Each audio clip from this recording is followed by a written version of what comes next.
Kumusta yung off-season, and then syempre yung malaking balita is kasali na si Tito Johnny mo sa coaching staff ng Ginebra. First of all, syempre same routine pa rin. Still doing my routine every morning, workouts, speed work, doing weights.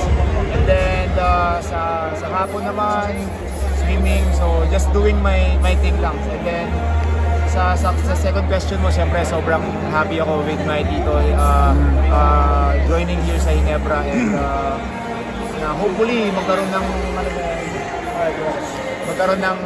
magandang tandem or spark dito sa Barangay Ginebra. And of course, dito rin naman siya galing before, so I'm very excited na sana makakuha ko ng isa or dalawa or tatlo kasama si Tito. Nung naging official na, paano yung unang usapan nyo ni uncle mo?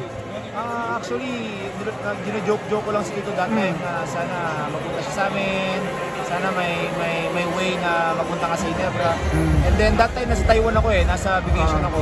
Doon namin nalaman ng asawa ko na nasa train kami, and lumabas sa news na official nga na si Tito.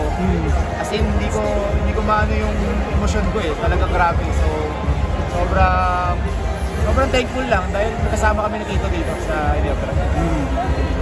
Kahit pa paano, yung mabibigay siya sa yung guidance, hindi na yung kung baka nasa isang team na kayo.